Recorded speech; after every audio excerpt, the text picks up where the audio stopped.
We're live.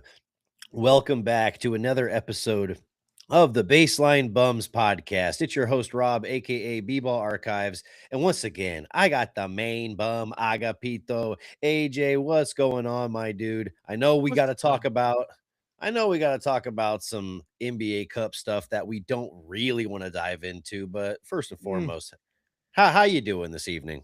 Dude, I'm doing great. I'm starting to get into the Christmas spirit a little bit. It's a little cooler now. You know, got to see some lights this past weekend, so feeling good about kind of where we're at right now. And that game last night, it was right there. It was right there. But at the same time, if this is the way that this squad's going to compete moving forward, and we have our guys like just absolutely bulldogs in the paint, I mean, you don't want to see us in the playoffs. I'll just say that. Right. Yeah, I think that overall, when I look at Spurs basketball and how we're performing, it's a positive, even though we're on the heels of a loss to the Knicks. But ultimately, I'm just going to spin it in a positive direction. It's a loss that means nothing. The Right. stats mean nothing. We don't have a loss on our win column. We're turning around and we're going to use this negative momentum in a positive way, and Yeah. we're going to be able to take all our frustrations out on a Wizards team two times in the next three games. And so I think this is a perfect opportunity to bounce back from a slightly disappointment from a disappointing uh outcome for the NBA finals, for the NBA Cup finals. But I also just want to highlight the fact that New York had to also step up and rise to the occasion to beat us. It wasn't just like we crumbled. They needed guys like OG Anunoby to step up really Yep. big. They needed a good performance from Jalen Brunson, which they got. And they needed some other role players like Tyler Kolek stepped up big for them as well. So it's Yeah. like, Who was Googling that name? right. Absolutely. So it's like they needed to have a really good game to beat us. So I am going to give some credit to the Knicks, but also yeah, we need to shoot better. We like Yeah. if Well, 100%. Like yeah. we, we, we, we definitely had our moments and we just missed shots. Like we missed shots. There's that huge play with Luke Cornett where we challenged it. That was a 3-pointer. Then also Mitch got the technical foul. I think that's ridiculous. Like, how do you? You're right. Of course, you should be mad. That should be rescinded. I think Van Gundy said that in the broadcast. So it's like all these things that just kind of snowballed into what became the beginning of the fourth quarter, and then it just seemed like our guys just, unfortunately got out. I guess out veteraned, if you will. Like that was just that what the Knicks did is what a scarred team who has been through some battles they do. That's what they do to young teams like us. And but now we have a skin on the wall. Let's see what we can do and how we can overcome this. But I would say one thing that I'm really excited about, Dylan Harper is a fucking dog. Like Dylan Harper is the future. Dylan Harper is our absolute engine. Dude, that guy is so impressive. And he was just one-on-one with Jalen Brunson, picked his pocket, took his cookies. I mean, like it was magnificent to watch. And he made some big shots too at the end of the game. So I mean, I'm excited for where we're at. I think it was, yes, an unfortunate loss, but dude, what were you like kind of disappointed in? I mean, ultimately, I'm in full agreement with you. Like what we were seeing from Dylan Harper was fantastic. The way that he and Castle were crashing the rebounds, it was something that you see veteran guards do when they see that or feel that sense of urgency in a big moment in a big game. But really, I would say one thing that kind of stood out to me in a negative way is that Harrison Barnes has really been missing a lot of threes and has been Yep. ice cold in Vegas. And so I 4 for I was 12, I think. right. I was really hoping that this would be the game where he would break out of that. Obviously, we see him go 0 for 4. He does compensate a little bit by taking it to the rim, and he had a couple of really good solid takes that were unk takes that I like to Yeah. call them, were just at his own speed kind of movement, and I Right. love to see that. But Man, it was a game where we really needed an X factor performance, and we've gotten, a handful of those from Harrison Barnes this season so far already. So I was Yeah. really hoping that it was going to be one of those games, especially on a night where, Fox goes 5 for 13, Vassell 4 for 14, and a lot of our key shooters just weren't hitting those big shots. So Yeah. outside of Cornet, really, we didn't really play that efficient on the offensive side of the ball. Well, absolutely. And one thing that I we would have to go back into the archives of this podcast to find this, but I want to say we talked about this guy after the Christmas Day game with the Knicks or something to that effect. Maybe the first time Wemby played in Madison Square Garden. I think that was when it was. And we talked about it. Mitchell Robinson, just one of those Spurs killers, man. Just one of those Spurs killers that no matter what he does or no matter where he's at, he's just the guy that we just have problems with for whatever reason. Just one of those guys. And you add that with Jordan Clarkson, who's one of those guys that is also a Spurs killer. And, those two guys stepped up for the Knicks and they needed them to. Otherwise, we would have definitely won that game. But those two guys really stepped up. I mean, I can't remember how many offensive rebounds Mitchell Robinson had, but I know he was very effective. So, that guy just gives us problems. But I'm excited to see the rematch.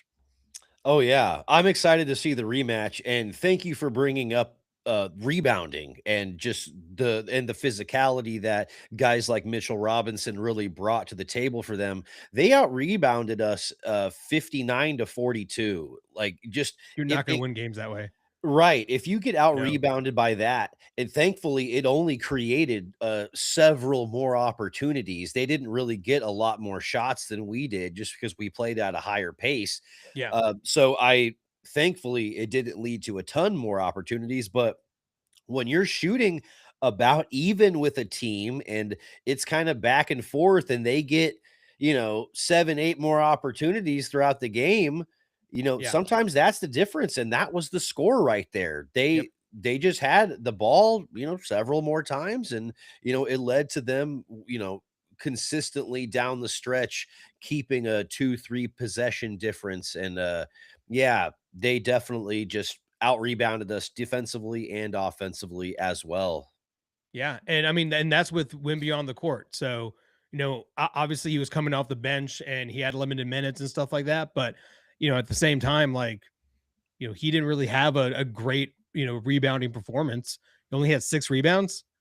Yeah. So, like just things like that. He was definitely settling for a lot of shots. And there's a point where he had that alley oop behind the back dunk. And I was like, let's do more of that. And we did. And that's how we got up to that lead in the third quarter, just taking it to the rack. Also, in that third quarter, Steph Castle, dude, holy hell. Holy hell. That guy was playing like it was him versus the Monstars for like, trying not to get on Mora Mountain or something like that. He was really, really into that game. And having a guy like that who's been in championship games can bring that energy. And whenever we have these bigger games that we're eventually going to have, I mean, there's who's to say we can't make it to the Western Conference Finals at this point? Like, if we get a good matchup and we have guys that are going to be just rolling into you, like there was a time when you're sitting there going, "Oh wow, De'Aaron Fox and Luke Cornett are coming in now." And then you rotate them out. And then it's just like, holy shit, you got Steph Castle and Wimby coming in. And it's just like they're just keep rolling and rolling. And I would say what we saw last night is probably going to be our playoff rotation. That would be my guess. Right. I agree. That's going to be our tight nine. That's going to Yeah, be, well, obviously Cornette won't stay in the starting lineup full time, sure. but you're going to have, Vassell Barnes out there with Wemby, Castle, and Fox. And then you're going to have Harper coming in for a good amount of minutes for the guards. And then, Champagne and Keldon are going to supplement the wing rotation. But then it's going to be Cornette coming in off the bench. And then outside of that, pretty much everyone else is like you're going to be there if we have an injury, if there's a Right. problem, or a very, very specific rotation type lineup where maybe Carter Bryant gets minutes, maybe Jeremy Sohan might get some minutes. But outside of those 9 that we just named, that's our tight 9. And I see this Knicks game as a clear representation of that rotation moving forward. So Yep. that's definitely a good call. But when we looked at a lot of the lobs that were being thrown, a lot of them were being thrown to Cornette. And I think we're finding out that he's just as potent of a lob threat as Wemby. The fact He's that got bunnies, dog. I mean, he's got a little bit of hops. Uh, he's got about as much hops as like an He plays IPA above the rim, Rob. because he's 7'1". I mean, Can't teach that. I'm not gonna lie, he has a lot of Josh Lomers to his game. He does, where he's big as hell, he can set a good screen, he can roll, catch the ball around the rim, and he's going to finish. But outside of that, like, don't expect him to do too much, but he's gonna do those things on an elite level. Yeah. And, against the Knicks last night, that's why you see him go 7 for 9. Yeah, absolutely. And one thing that I was going to wait at least 10 minutes for, and now we've gone 10 minutes. There was a lot of weird calls going on the court last night. Just, I don't want to bring up the refs too much, but there were some hard fouls, soft fouls, no calls. I mean, Jalen Brunson was just throwing bows. So, like, what are we doing here? That clip of was it Cat hugging Wimby? That went viral. So there's just, and then we just have a lot of, I guess, maybe that's just how we're going to call it. But then there's a lot of ticky tack fouls like the one that they called on Luke Cornett that got overturned. So I think the NBA needs to look at this and just kind of say, like, we got to be more consistent in a game like this. Because if this is going to be the way it's going to be in the playoffs, this social media thing is going to blow up pretty big. Absolutely. And I think you said the right word. It's consistency. Yeah. If you're calling it ticky tack, call it ticky tack. If you're calling it hard fouls playoff style, then go ahead and call it hard foul playoff style. But let's make sure it's happening in the first half and the second half and for both teams, because I'm tired of seeing, whether it's Mitchell Robinson all over Wemby's back, or it's Cat hugging him, or even going back to the previous game where it's Alex Caruso being allowed to slap Right. Wemby's arms on a consistent basis. It's like we need to be consistent. And um, gosh dang it. Absolutely, but you're right. Yeah, RIP Grandmama Wembanyama. Well, I mean the funny part of the whole foul stuff is when Cat got caught for like hitting Wimby on his arm and was like, "What?" And it's like, dude, you like hacked the shit out of him. Like, how can you just make that face and go, "What were you talking about?" So I just, yeah, just be consistent. Just that's the big thing. And then I think the NBA definitely needs to look at if you're right on a overturned call and you get a technical, like that should be rescinded. Like we should not do that. Yeah. Because like if Yeah, you're, I mean, and I also like if you're right 2 times, you should continue to have a challenge. By the way, I don't understand why they ended at 2. That I think that's ridiculous. yes, I think it should always be like you're kind of like gambling your challenge, and if you win that challenge, you should be able to keep it. Yeah, I Yeah, I win in don't Vegas. you're right. Yeah, especially in the League Cup. Yeah. In fact, I want to actually see it.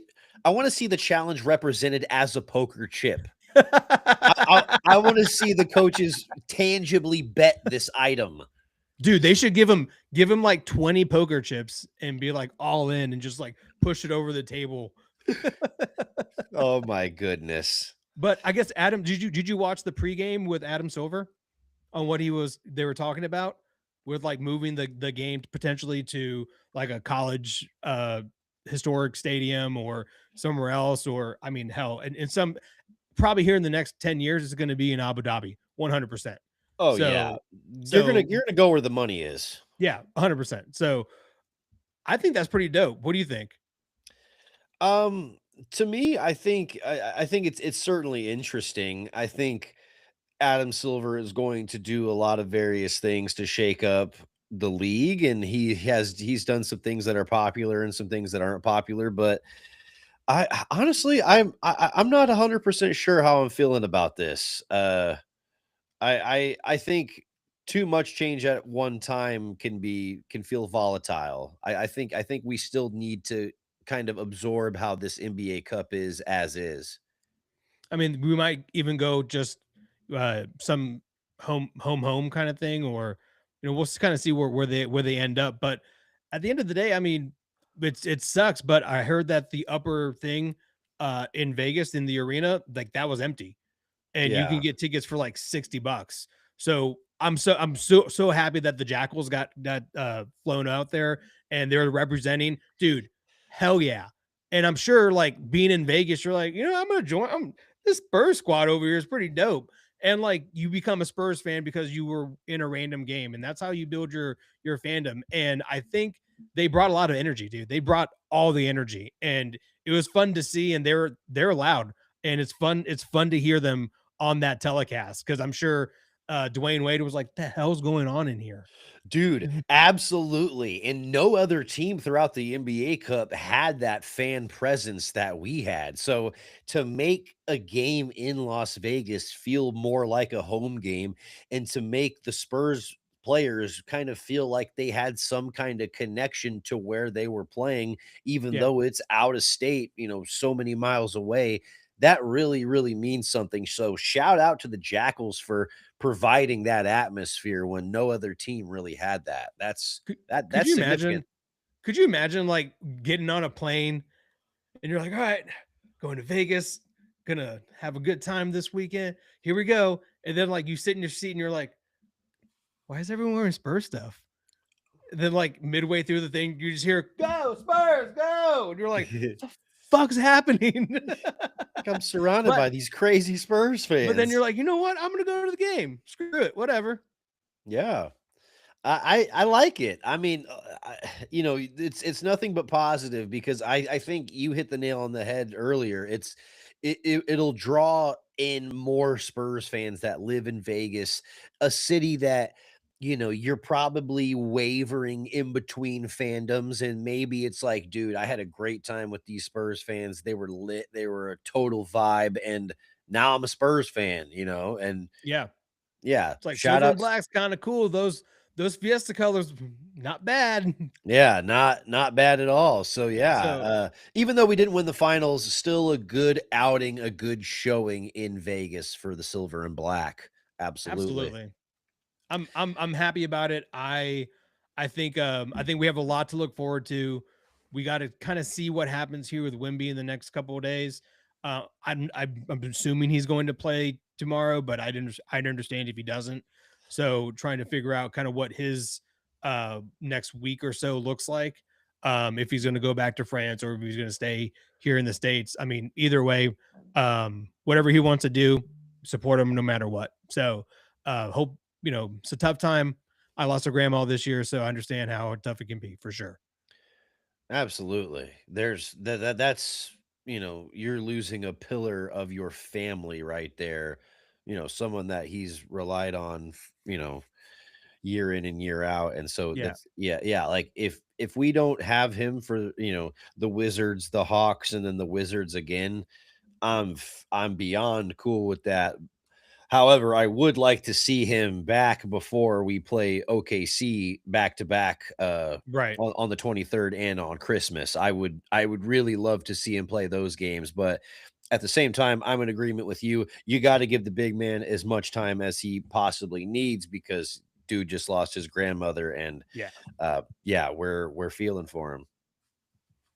Absolutely. But Sorry to bring the show yeah. down. Whoops. No, no, but we have to talk about it. Yeah, Wembanyama's our you could star tell that player. you could tell. I mean, after the post game, you're just like, oh, that makes all the sense. Like when they showed him praying or like praying before that he came in, like that makes a lot of sense. I was like, oh, there you go.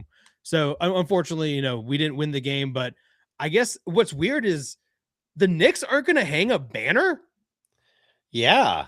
dude. It's What? so Billy Joel weird. has a banner. What are you talking about?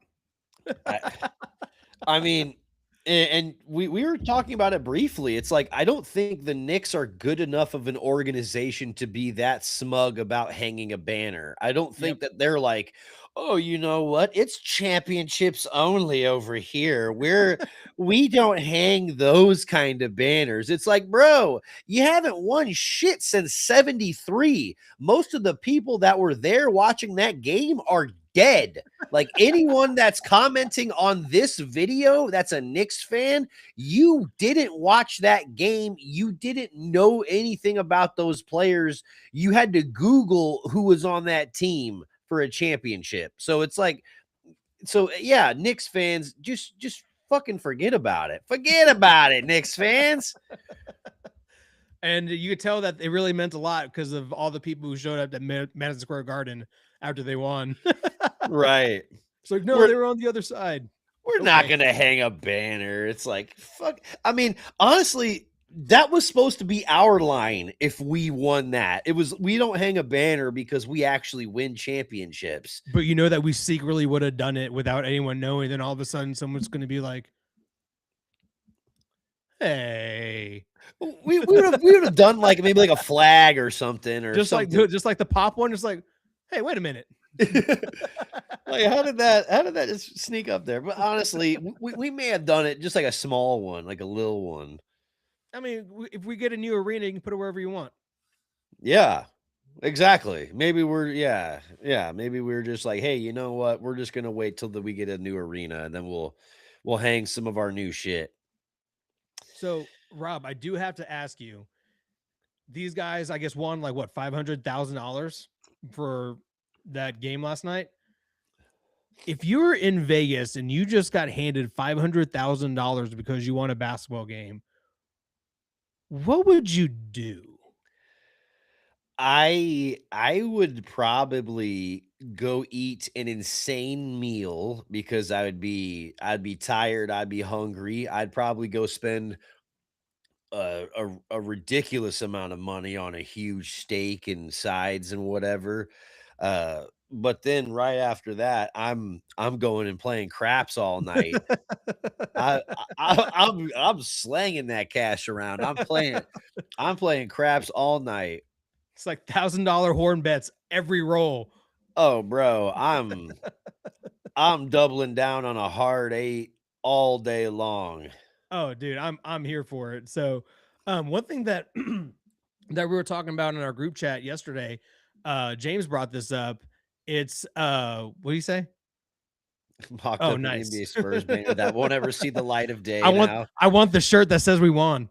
Yeah, send us that banner. I want the banner. We can put almost, but one thing we were talking about is if this NBA Europe thing pops off and try to incorporate those teams within this NBA Cup thing, that would be really cool. I think it could be interesting, because you would see those teams really wanna take it up a notch, like, if you were to see, like, Panathinaikos or Real Madrid or some of those teams that really are more complete when you look at, which countries those players are playing for, Yeah. and, it makes sense. I could see it being competitive, but also, the winner of that tournament would still be an NBA team. Right. Yeah. It'd It still it be fun would to be. watch. So, or try to, hey, man, you never know. You see it sometimes in an FA Cup that the third division team all of a sudden is in the finals. So anything can happen. Just saying. Oh, All yeah, you have to do is bow leave or give me some of these. dude, I mean, fuck, I remember when Man City lost to Fulham in the FA Cup. Oh, poor Fulham. But Yep. anyway, I have Yep. I think I have a blind ranking for you. Ooh, hit me with that Ray Charles ranking. Okay. We're gonna do hmm, maybe. All right. No, I got it. Do I? I don't know, do you? Although I do agree with this round ball comment. Nick's lame as fuck for that. If the Lakers can hang one, they can hang one too. Absolutely. Yeah, like Knicks, we're too good for that. We just win too much. Jeez. Get All over right. yourself, Knicks. We're going to roll with it. All right. All right, let's roll with it. Blind rank these top Las Vegas performers. Okay. Because Interesting. because it was in Vegas, we gotta do something Vegas related. So let's do something Vegas related. All So we're right. gonna start this off strong. Frank Sinatra. Ooh. I'm gonna be safe and say Frank Sinatra at 2. That's strong, dude. That's a good one. It's not That's bad. that's Wayne ugh. Newton. Not necessarily my cup of tea. So I'm gonna say Wayne Newton at 4. Wayne Newton 4. Elvis Presley. I'm gonna go Elvis at 3. 3. All right. So Barry Manilow. Oh, damn! I should have put Elvis at 1 and Barry Manilow at 3. I'm gonna put Barry at 5. Who's my number 1? Backstreet Boys. Good one. Oh, okay, excellent, Solid.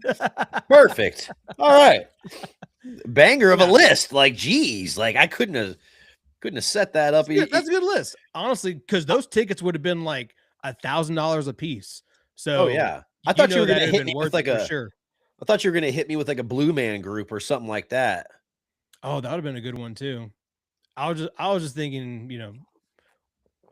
whatever I found just right now on the internet, to be honest with you. I kind of panicked there. Absolutely. But No, you're all good. yeah, man. I'm excited to see kind of where the Spurs team goes. But for now, I'm just gonna enjoy the ride, and we got the Wizards coming up. So let's get a nice get right game at home before we go on another road trip. Like at this point, dude, like they've been on the road for so long that you could tell that fourth quarter that it's I think it's starting to really take a toll on them. So I'm trying to figure out, kind of like how much longer they can do this. But we'll see what happens. Absolutely. Yeah, it just wears you out mentally, as somebody even when I'm working on a movie out of town, like, and I'm gone for a month, dude, it just wears on me just like sleeping in a hotel or an Airbnb just away from home, and it's just a different feeling altogether. But regardless, we're tied for third in the Western Conference, so we're in a very great spot. We've won 7 of our last 10 games, and we do have a decent little chunk of our schedule looking favorable with back to back or 2 games against the Wizards. In the next handful of days. So, like you And were then we got the saying, Thunder. And then we got yeah. the Thunder. Then we got the Thunder, Ugh. And 23rd, and then they're gonna on come for blood. Christmas. I think they're gonna come for blood.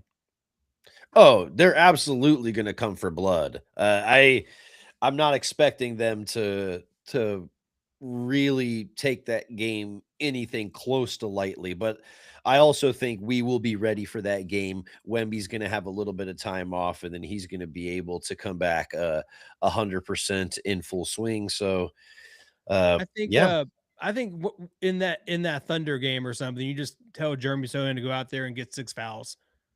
right. Like go piss someone off. That's certainly a role that he can absorb, is just be the guy that goes out there for 7 8 minutes, but you rack up 3 or 4 fouls and then you frustrate one of the best players on their team, and then you get the hell out of there. Yeah. That might be his role moving forward. Yeah. You're like playing defense and you pants them. You're like, oh, nice.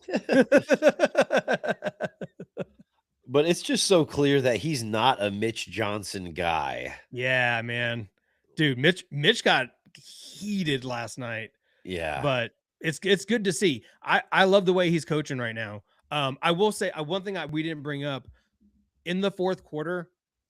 De'Aaron Fox on several plays was late on his rotation, and that really is what killed us because they got a lot of open looks because of that.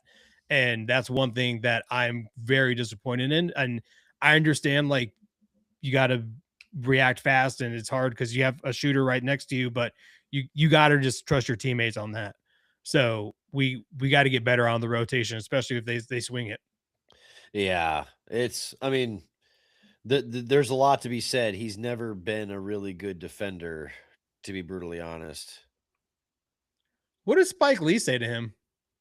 I'm not sure, but I loved that moment where he didn't back down and kind of chirped back at him, and uh, I love to see the theatrics of it. But man, yeah, I wish that De'Aaron Fox would have closed out the game a little bit stronger.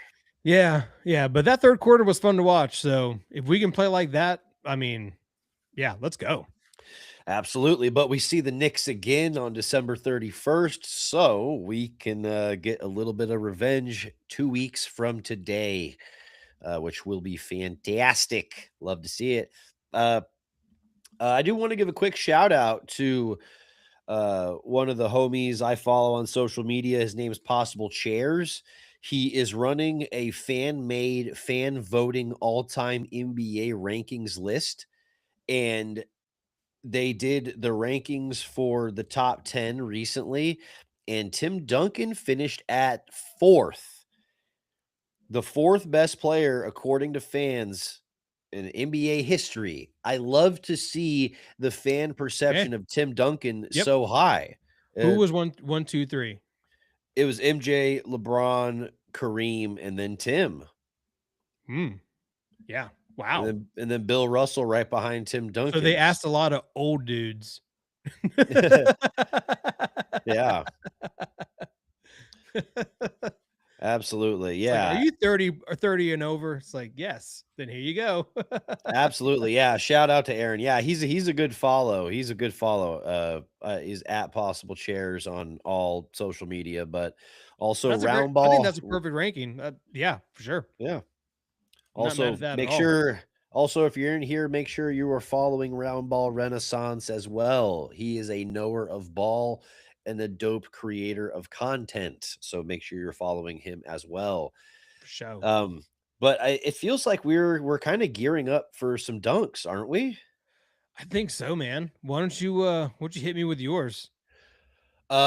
Well, kind of the part of my dunk was Knicks fans earlier because there was some Knicks fans in the comment section on YouTube just saying like, "Oh, Spurs fans trying to cope over here." I'm like, you can tell an organization hasn't won shit in a long time when they're sitting there trying to poke the bear about an NBA Cup final victory. So it's like Spurs fans aren't even rattled about it because we've won championships. We know what this feels like within our lifetime. So Knicks fans go ahead and just almost you're just dunking on yourself at this point. You're kind of Yeah, telling the world that we don't know what it feels like to win something. So right. Knicks fans, go ahead and dunk on yourself. But also, I spent time at the Department of Motor Vehicles this morning. So I'm Ooh. gonna dunk on the DMV real quick. I had a 7:45 appointment to get my license renewed and to go through that process because apparently you need a fucking appointment nowadays. Dude, I didn't walk out of there till after 10. Holy Like hell. it took so long, everything was so slow, and I went to the one in Pflugerville, not the one, towards Damn. downtown Austin, so, man, the DMV, get your shit figured out. I'm dunking on you. I don't know if the DMV will see this, probably not, but get yammed on. Whew. Whew. DMV. I'm not looking forward to that. I think my license expires next year or so. So I'm not looking forward to that. I'm actually gonna dunk on someone I think we've all dunked on before, but that's Adam Silver. So in his pregame interview, he basically said we're not in the market to shrink the season or anything like that because economically it's hard. And I was like, so you're saying is that it's not there's not enough money into it because of everyone that's involved. Okay, got it. So just say it. Like don't use these code words like economically and stuff. And also like with this expansion, like just do it. Like do it. And if you want to put a team in Vegas, put a team in Vegas. You want to put a team in Seattle, put it. I don't care anymore. Like, just do it. Stop talking about it and just do it. So, he said a lot of interesting things. He also like shit on ESPN, which I thought was interesting.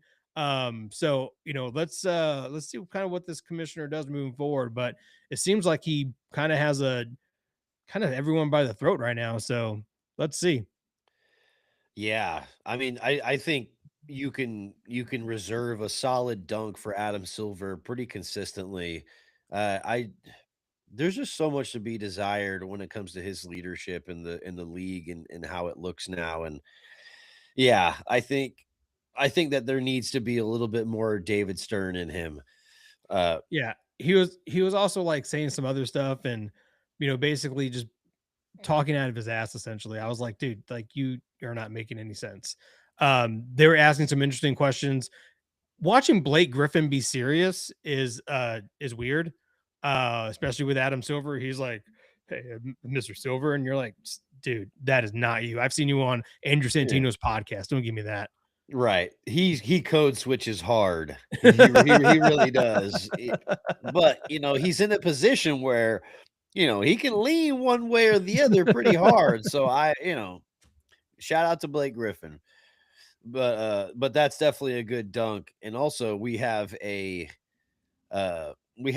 honorary dunk from Roundball. He wants to dunk on the people that says Pluribus is a bad show because it's slow. Like, I can't have a convo with you about TV or film if you can't give something time to breathe. Absolutely. It's fair, Yes. Yeah, like if it's a good show worth its salt, it's not going to really reveal its quality dude. until you want to see it at a certain point during the season. And that may be episode, 3, 4, or 5, but Right. You got to give it yeah. time, Yeah, you got to give it dude. time. Welcome to Derry might be my favorite show in 2025. It's one of Really. the best shows I've seen in a long time. It's phenomenal. I absolutely loved it. And the ratings are like 8.5 and above. And just the roller coaster that you go through in that series and like the all the different types of scares that they have and the reveal of Pennywise and whatnot, like all of it's like just so well done, like just really well done. And shout out to the people who made that. And I think there's another one coming out here next year or something like that. So it's a great show. I highly recommend watching that one too, especially if you're a horror fan like I am. Absolutely. Yeah, I will need to check that out. I mean, right after this, I'm gonna go watch the first episode of the second season of Fallout. I'm very pumped about that. I've played those video games for years and years, and so to see it actually adapted into a TV show that's halfway decent, I'm very psyched about that. But at the same time, there's a lot of good shows and a lot of good television. Just give it a chance, like Roundball was saying. Give it a chance. But if you're here, if you're watching the podcast, if you are consuming baseline bums any way, shape, or form, whether it's Instagram, TikTok, YouTube, if you're listening to the podcast on Apple Podcast, then we appreciate you. However, that is happening. You make this community. Doing this would not be the same without you. So we not only love you, but we love you hard over here. Hard. Hard. Yes, all of this is part of the Love You Hard TV network, and we appreciate everyone over there, everyone over here. It's just such a wonderful community to talk Spurs hoops, and you guys make that a reality day in, day out. So just thank you. We are very appreciative. But we were going to end this episode the same way we end all episodes, and that's with a Go go, a Spurs, Spurs a go. go.